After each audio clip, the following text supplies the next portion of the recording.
Hello friends, जैसे कि अपन ने प्रीवियस क्लासेस में देखा था कि अपन ने सेल को कंप्लीट किया, सेल ऑर्गेनेल्स को कंप्लीट किया और सेल की जो स्ट्रक्चर होती है उसको कंप्लीट किया था।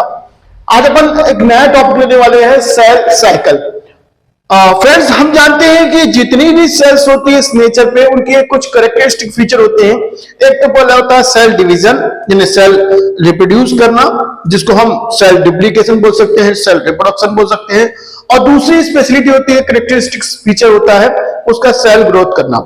इस नेचर में जितने भी लिविंग बींग्स होते हैं, चाहे वो प्रोकैरियोटिक हो, चाहे वो यूकैरियोटिक हो, यूनिसेलुलर हो या आपके मल्टी सेलुलर होते हैं, उनकी जो लाइफ स्टार्ट होती है वो सिंगल सेल से होती है। अगर हम एक ह्यूमन की बात करते हैं, मेल और फीमेल की बात करते हैं, तो उनमें आपका एक मेल स्पर्म रिलीज करता है और फीमेल जो होती है ओवम रिलीज करता है। दोनों ही यूनिसेलुलर होते हैं और जब ये दोनों फ्यूज करते हैं एक जाइगोट बनाते हैं, तो जाइगोट भी क्या होता है, वो भी यूनिसेलुलर होता है।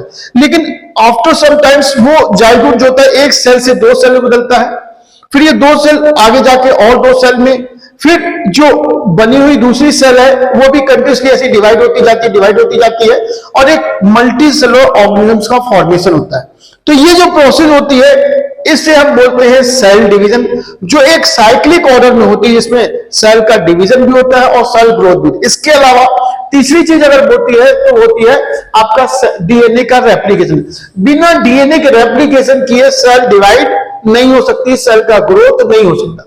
तो जब हम सेल साइकिल की बात करते हैं तो इसमें सेल डिवीजन आता है, डीएनए रेप्लिकेशन आता है और ग्रोथ आता है।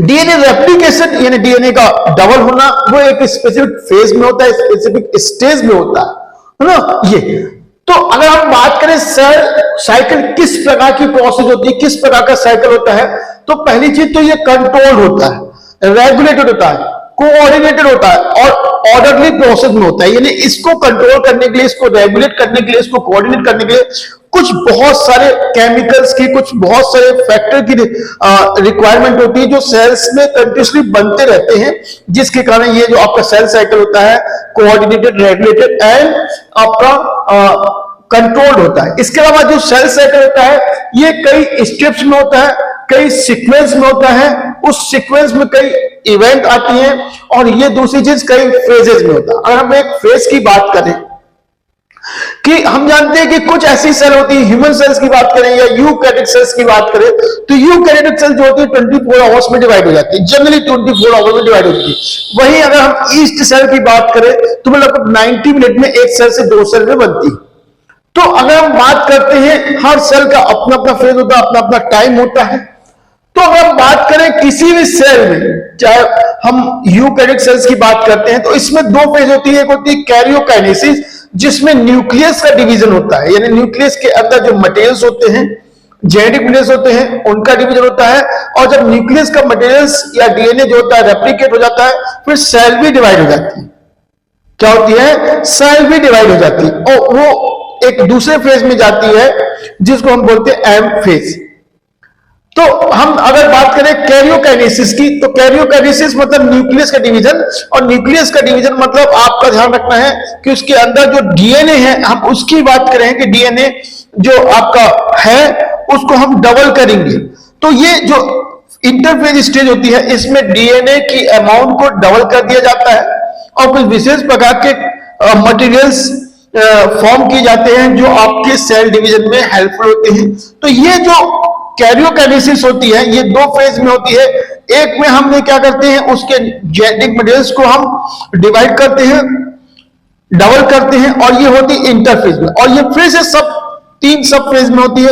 एक जीवन जिसको हम बोलते हैं ग्रोथ 1, एस मतलब सिंथेसिस फेज, और G2 मतलब ग्रोथ 2।